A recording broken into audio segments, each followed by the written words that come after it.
Recently, a quote has been spreading everywhere online. It says, "Socialists have a remarkable lack of interest in how wealth is created. As far as they know, wealth just exists somehow, and the only interesting question is how to redistribute it." At first glance, it sounds intelligent. A lot of people immediately agree with it. Because from childhood, most of us were taught one thing: businesses create wealth, capital creates progress, investors create civilization. But let's stop for a moment and ask the real question. What actually creates wealth? Is it money itself? Is it stock market numbers? Is it ownership papers? Or is it human labor, knowledge, skills, organization, and production? Think about this carefully. If all workers in the world stopped working for just one day, hospitals would stop functioning, factories would stop producing, food supply chains would collapse, transportation would freeze, electricity systems would fail, society would instantly fall into chaos. Why? Because the real engine of civilization has always been human labor. Capital alone produces nothing. A billionaire cannot build a city alone. A shareholder cannot run a hospital alone. An investor cannot produce food alone. Without workers, nothing moves. Now, to be fair, capitalism did improve productivity, industrialization, technology, global trade, and automation helped humanity produce more than ever before. That part is true. But here is the real contradiction. If humanity is producing more wealth than ever before, why are ordinary people becoming more stressed, more insecure, and more financially trapped? Technology keeps advancing. AI keeps replacing jobs. Automation keeps increasing productivity. Yet millions of people still struggle to survive. Why? Because under capitalism, wealth creation and wealth ownership are separated. The workers create value, but the ownership belongs to a small group of capital holders. That is the core issue. Socialism is not simply about taking wealth away. The real question is, who should own the systems that create wealth? Let's use a simple example. Imagine a restaurant.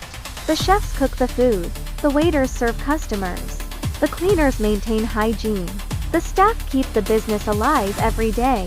Together, they create all the value. But at the end of the month, the landlord collects rent. The investors collect profits. The owner takes the surplus. Meanwhile, the workers receive fixed wages while carrying most of the actual labor. That is the structure of surplus value extraction. Now here is where our model becomes different. We are not against wealth creation. In fact, we care deeply about creating real value. But we believe the people who create value should collectively benefit from the system itself. Our model is not about redistributing poverty. It is about restructuring ownership. Take the Socialist Health Club model as an example. Consumers collectively contribute to establish clinics. Not billionaires. Not giant corporations. Not shareholders demanding endless profit growth. Once the clinic exists, patients mainly pay for actual labor and operational costs, not for shareholder profits. Doctors, nurses, and workers are not serving a capitalist owner. They collectively manage and maintain the system together. No investors draining profits every month. No corporation forcing profit maximization. No pressure to turn healthcare into a business machine. As a result, healthcare becomes more affordable. Workers receive more of the value they create. Consumers benefit from lower costs. Wealth stops flowing endlessly upward into the hands of a tiny elite. Whenever people hear the word socialism, they immediately ask, if there's no billionaire incentive, why would people work hard? But this question reveals how capitalism has trained people to think. Human beings are not motivated only by money. People are also driven by purpose, pride, recognition, responsibility, creativity, community, meaning. Scientists do not only work for money. Doctors do not only work for money. Teachers do not only work for money. The biggest problem with capitalism is that it turns everything into profit extraction. Healthcare becomes profit. Education becomes profit. Housing becomes profit. Even human attention becomes profit. and eventually, civilization becomes psychologically exhausted. Today we are seeing a strange contradiction. The more advanced technology becomes, the more uncertain ordinary people feel about the future. Why? Because technology evolved faster than the economic system.